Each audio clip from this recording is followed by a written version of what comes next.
I vote we take Cully and see if we can get some rabbits in the chase. Rabbits won't be out in this wet. Oh, come on, it will soon be dry. Well, I must carry Cully then. Well, come on then. Do you think we ought to fly him deep in the moat like this? Of course we can fly him, you ninny. He only wants to be carried a bit, that's all. Well, Hobbs says that we must not fly Cully till he's roused at least twice. Hobbs doesn't know anything about it. Nobody can tell whether a hawk is fit to fly, except the man who's carrying it. Hobbs is a villain anyway. What does he know?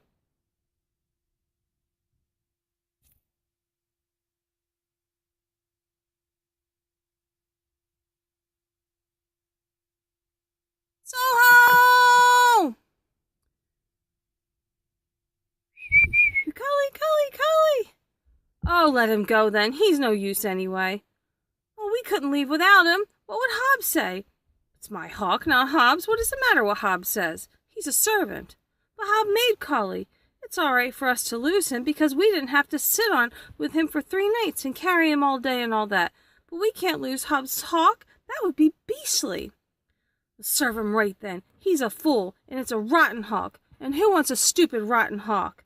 You better stay yourself if you're so keen on it. I'm going home.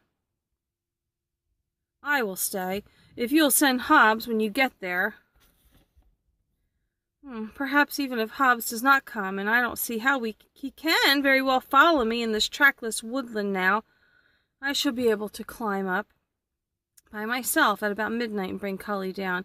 He might stay there about midnight because he ought to be asleep by then, and I could speak to him softly by name so that he thought it was just the usual person coming up to him to take him up while hooded. And I shall climb up very quickly, and then, if I get him, I'll have to find my way home. But the drawbridge might be up. Well, perhaps someone will wait up for me, for Kay will have told them I'm out. I wonder which way it is, and I wish Kay had not gone. But I think the way is behind that big spruce. I'll try to remember to keep which side of me the sun is setting, so that when it rises, I'll keep it on the same side going home.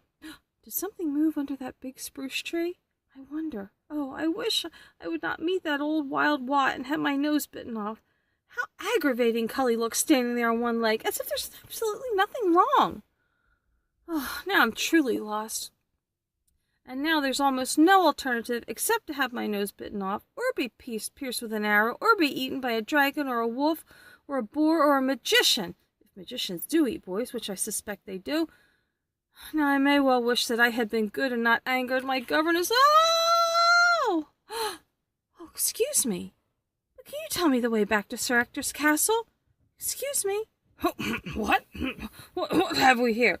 Please, I'm a boy whose guardian is Sir Ector. Oh, charming fellow! Never met him in my life. Could you tell me the way back to his castle? I haven't the faintest idea. I'm a stranger in these parts myself. Well, I'm lost. Funny that, I've been lost for 17 years. Name's King Pellinore. May have heard of me. 17 years ago. Been after this questing beast ever since. It's boring very. I should think it would be. It's a burden of the Pellinores. Only a Pellinore can catch it. Next of kin. Train all the Pellinores with that idea in mind. It's a limited education. Fumets and all that. I know what fumets are. They're the droppings of the beast pursued. Oh, intelligent child. Now I carry a few fumets about me all the time. It's an insanitary habit, and quite pointless. There's only one questing beast, you know.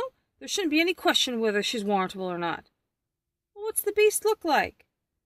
Well, the beast has a head of a serpent, and the body of a leopard, and the haunches of a lion.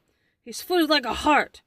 Wherever this beast goes, he makes noises in his belly, as if it's been the noise of 30 hounds questing, except when he's drinking, of course.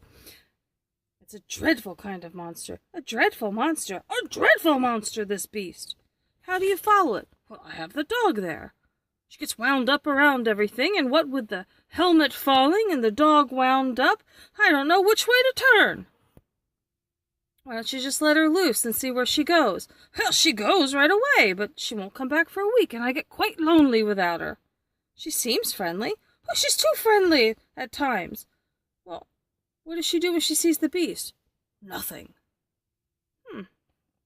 8 months since we've seen that beast. Always mullicking about after her. Well, if you could show me the way home, I'm sure that Sir Ector would put you in a bed for the night. Do you mean it? A bed? Yes, a feather bed. With pillows? Down pillows? Yes, with down pillows. Oh, how very nice of him! How very nice of him, I do think. He will be pleased to see us. Oh, how nice of him! And do I have to share the bed with anybody? No, it's all your own. A feather bed of my own with no fleas. Yoinks!